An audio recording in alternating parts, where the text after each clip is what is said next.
तो वीरों को श्रद्धांजलि एक और दी जा रही है। वहीं अनंतनाग मुठभेड़ पर सूत्रों के हवाले से खबर है, पीओके में सक्रिय टेरर कैंपों में से कुछ कैंप को एलओसी के नजदीक बने लॉन्च पैड की तरफ शिफ्ट किया गया है। टेरर कैंप में आतंकियों की संख्या पिछले कुछ दिनों में बढ़ी है और खुफिया सूत्रों के मुताबिक एलओसी के पास पाकिस्तानी सेना के कैंप के नजदीक कुछ टेरर कैंप को शिफ्ट किए जाने की जानकारी मिली है। दरअसल पाकिस्तान अधिकृत जम्मू कश्मीर में वहां पर टेरर कैंप चलाए जाते हैं, वो लॉन्च पैड की तरह इस्तेमाल होते हैं, जिन्हें भारतीय जम्मू कश्मीर में भेजा जाता है। और इस दौरान पाकिस्तानी सेना के आतंकी कैंपों को पीछे किए जाने की वजह यह है कि उन्हें भारतीय सेना की कार्रवाई से बचाना है। और शिफ्ट हुए टेरर कैंप में कुछ ऐसे कैंप हैं जो एलओसी से महज कुछ किलोमीटर की दूरी पर हैं। जम्मू कश्मीर में सक्रिय आतंकियों पर सुरक्षा बलों पर बड़े हमले का आईएसआई बना रही थी दबाव। जम्मू कश्मीर में अचानक आतंकियों की गतिविधियां काफी बढ़ी हैं। अनंतनाग में हुए हमले में 3 अधिकारी शहीद हुए हैं, 2 सेना के अधिकारी और 1 पुलिस के डीएसपी। और इन सब के पीछे वजह यह सामने आ रही कि आईएसआई ने अल्टीमेटम दिया है आतंकियों को कि वो बड़ी कार्रवाइयों को अंजाम दें।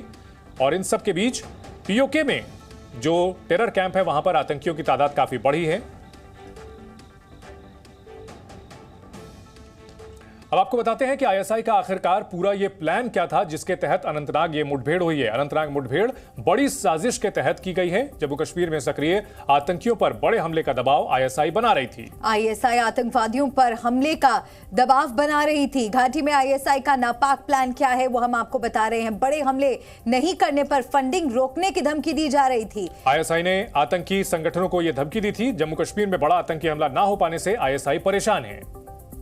एलओसी से आतंकियों तक हथियार पहुंचाने की भी कोशिश लगातार हो रही है और हथियार भेजने के लिए स्थानीय आतंकियों का इस्तेमाल किया जा रहा है। लश्कर कमांडर साजिद ने राजौरी हमले की साजिश रची। बॉर्डर से 2 गुटों को सेना पर हमले के लिए भेजा गया। तो आईएसआई का नापाक प्लान, ये इसका खुलासा हुआ है कि वो आतंकी संगठनों पर दबाव बना रही थी, फंडिंग रोकने की धमकी दे रही थी। दरअसल पिछले कुछ दिनों में सेना ने ऑपरेशन ऑल आउट के तहत बड़े पैमाने पर आतंकियों को ढेर किया और ऐसे में आतंकी खौफजदा थे, लेकिन आईएसआई ने फंडिंग रोकने का दबाव बनाया और बड़े हमले करने के लिए उकसाया है।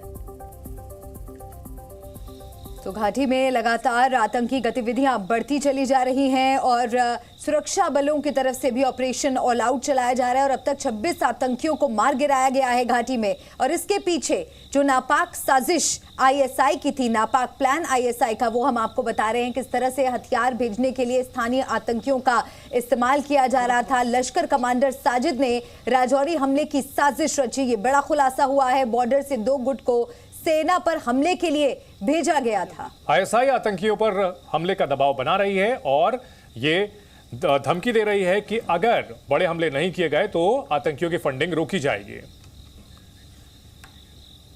इस खबर पर आपको जानकारी देंगे, लेकिन इससे पहले जान लेते हैं कि अनंतनाग में इस वक्त हालात कैसे हैं। डोल कोकरनाग में चल रही मुठभेड़ अब भी जारी है और इंटरमीडिएट फायर जो है लगातार सुनने को मिल रहे हैं। कभी सुरक्षा बलों की फायरिंग सुनाई दे रही है तो कभी ग्रेनेड के धमाके होते दिख रहे हैं। इस वक्त हम आपको बता दें कि यहाँ पर जो सेना है उसने पूरी तरह से इस इलाके को घेर लिया है और जो गंडोल के जंगल है उसमें संयुक्त अभियान चलाया जा रहा है, जिसमें सेना, जम्मू कश्मीर पुलिस का स्पेशल ऑपरेशन ग्रुप और सीआरपीएफ शामिल है। इसके अलावा जो माउंटेन्स में स्पेशलाइज्ड होते हैं आर्मी के कमांडोज, उनकी सेवा भी ली जा रही है। वहीं टेक्नोलॉजी का इस्तेमाल भी किया जा रहा है, ड्रोन्स का इस्तेमाल किया जा रहा है, हेलीकॉप्टर का इस्तेमाल किया जा रहा है, ताकि जो छुपे हुए मिलिटेंट है उनकी जो ये लोकेशन है उसको डिटेक्ट किया जाए। आप देख सकते हैं कि लगातार फायरिंग हो रही है। जो सुरक्षा बल है उनको जो टारगेट मिल रहा है उस पर वो फायर करते जा रहे हैं और साथ ही साथ स्नैपर डॉग्स को साथ में लिया गया है ताकि वो सूंघकर उस जगह तक सुरक्षा बलों को पहुंचाए जहां पर मिलिटेंट छुपे हुए हैं। आप देखिए इन जंगलों में अभी भी फायरिंग हो रही है, ग्रेनेड के धमाके हो रहे हैं और कहीं ना कहीं इससे ये नज़र मिल रही है कि जो मिलिटेंट छुपे हैं उनकी लोकेशंस जो है कहीं ना कहीं देखने को मिल रही है। आप देखिए कैसे सुरक्षा बल के वाहन जो है वो लगातार यहाँ पर चलते दिख रहे हैं। ये आगे जाने की अनुमति नहीं मिल रही है हमको। यहाँ पर सुरक्षा बल जो है इससे आगे जाने की अनुमति नहीं दे रहे हैं। कर्नल मनप्रीत सिंह बचपन से ही सेना में जाने की चाहत रखते थे। वो कहते थे कि डर शब्द उनकी लाइफ की डिक्शनरी में कहीं नहीं है। जो आखिरी सांस तक आतंकियों से लड़ते रहे और देश सेवा में अपना सर्वोच्च बलिदान दिया।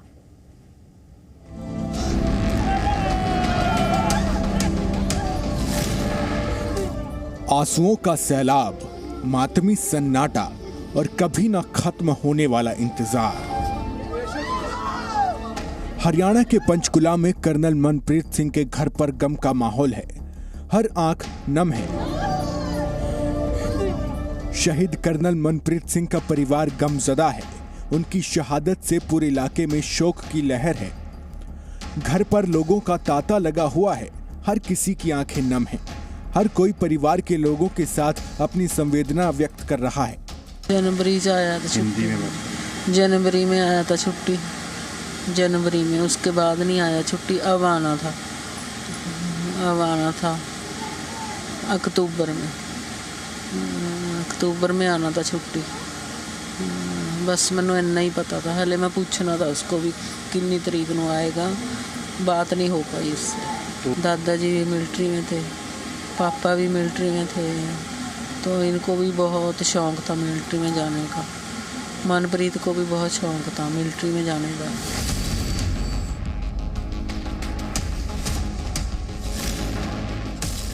अनंतनाग में छिपे आतंकियों को ढेर करने के लिए सेना और पुलिस की टीम सर्च ऑपरेशन चला रही थी। इस ऑपरेशन को कर्नल मनप्रीत सिंह ही लीड कर रहे थे। वो पिछले 4 साल से अनंतनाग में पोस्टेड थे। उनके पिता भी सेना में थे। 2014 में उनकी बीमारी से मौत हो गई थी। बचपन से ही सेना में जाने की चाह, देशभक्ति का जज्बा लिए मनप्रीत सिंह ने 2003 में सीडीएस की परीक्षा पास की। ट्रेनिंग के बाद मनप्रीत सिंह 2005 में लेफ्टिनेंट बने थे। मनप्रीत सिंह ने ट्रेनिंग पर जाते समय कहा था कि उन्हें नहीं मालूम कि डर क्या होता है। मौत को पीछे छोड़कर भारत माँ की सेवा करने के लिए सेना में शामिल हो रहा हूँ। मार्च 2021 में कर्नल मनप्रीत सिंह को उनके अदम्य साहस के लिए गैलेंट्री सेना मेडल से नवाजा गया था। जम्मू कश्मीर के अनंतनाग जिले में आतंकियों और सुरक्षा बलों के बीच हुई मुठभेड़ में 2 सेना के अधिकारी और 1 डीएसपी शहीद हो गए। इनमें कर्नल मनप्रीत सिंह भी शामिल थे। कर्नल मनप्रीत के घर जब से उनकी शहादत की खबर पहुंची है, तब से वहां मातम पसरा हुआ है। परिजनों और आस पड़ोस के लोगों का रो रो कर बुरा हाल है। आज शाम तक या कल को जो उनका पार्थिव शरीर यहाँ आएगा, उसके बाद गांव के इसी बढ़ोंजिया गांव के जो शमशान भूमि है वहाँ पे उनको जो अंतिम विदायगी पूरा गांव और अधिकारी देंगे। आतंकियों से लोहा लेते हुए पानीपत का लाल भी शहीद हो गया। नाम आशीष धौचक। उनकी पहचान सेना के बहादुर अफसर के तौर पर होती थी। आशीष की बहादुरी के किस्से आज उनके गांव के बच्चे बच्चे की जुबान पर हैं।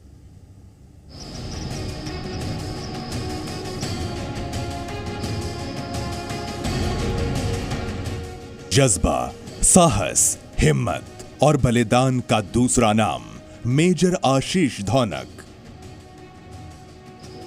सेना का तेज तर्रार अफसर जिनकी बहादुरी के लिए इसी साल 15 अगस्त को उन्हें सेना मेडल के लिए नामित किया गया था। हरियाणा के पानीपत के रहने वाले आशीष का बचपन से ही सपना था सेना में जाकर देश की रक्षा करना। आशीष की 2 साल पहले ही मेरठ से जम्मू कश्मीर में पोस्टिंग हुई थी। उनका पूरा परिवार पानीपत में ही रहता है। उनकी 2 साल की बेटी भी है।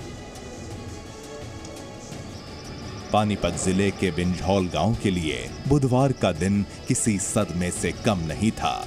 खबर आई कि गांव का लाल मेजर आशीष धौनेक जम्मू कश्मीर के अनंतनाग में आतंकियों से मुठभेड़ में शहीद हो गए। ये खबर जंगल की आग की तरह फैली और चारों ओर मातम छा गया। अब कुछ है तो सिर्फ आशीष के बचपन और बहादुरी के किस्से, जिसकी चर्चा लोग कर रहे हैं।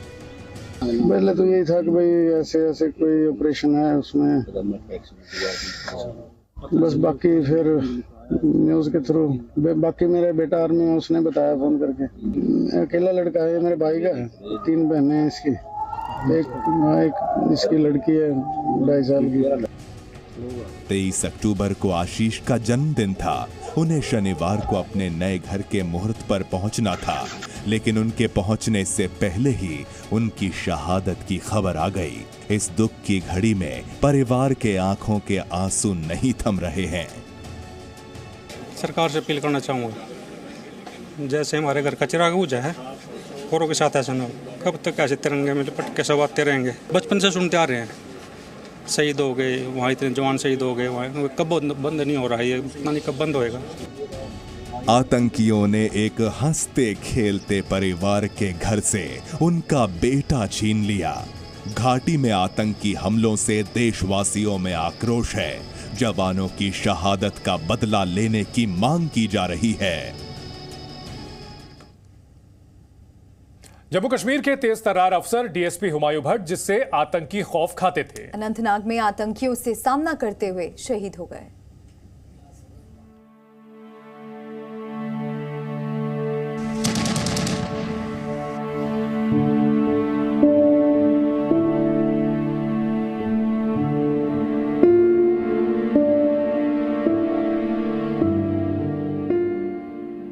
एक जिम्मेदार बेटा, एक पिता और साथ निभाने का वादा करने वाला पति, इन सब रिश्तों से ऊपर एक सच्चा देशभक्त जो आतंकियों को मुंह तोड़ जवाब देते हुए शहीद हो गया। कुछ ऐसी ही कहानी है अनंतनाग में शहीद हुए डीएसपी हुमायूं भट्ट की। हुमायूं भट्ट 2018 बैच के अधिकारी थे। उनकी गिनती जम्मू कश्मीर पुलिस के तेज तर्रार अधिकारियों में होती थी। अनंतनाग जिले के कोकरनाग गांव में आतंकियों से हुई मुठभेड़ में उन्हें गोली लगी थी। ज्यादा खून बहने की वजह से उन्हें बचाया नहीं जा सका। डीएसपी हुमायूं भट्ट के पिता गुलाम हसन भट्ट भी जम्मू कश्मीर पुलिस में सेवा दे चुके हैं। वो आईजी की पोस्ट से रिटायर हुए थे। हुमायूं की शादी 1.5 साल पहले हुई थी। उनकी 2 महीने की बेटी भी है। हुमायूं भट्ट की शहादत से उनके परिवार पर दुखों का पहाड़ टूट पड़ा है। 2 महीने की बेटी के ऊपर से पिता का साया छिन गया है। एक पिता को बेटे के खोने का दर्द तो है, लेकिन उन्हें गर्व है कि वतन की रक्षा करते हुए उनके बेटे ने सर्वोच्च बलिदान दिया है। आंसुओं और सिसकियों के बीच उन्होंने अपने बेटे को आखिरी सलामी दी। पूरा देश जम्मू कश्मीर के इस अफसर और उनके परिजनों पर गर्व कर रहा है। वहीं जवानों की शहादत से लोगों में आक्रोश है। लोग इस शहादत का बदला लेने की मांग कर रहे हैं।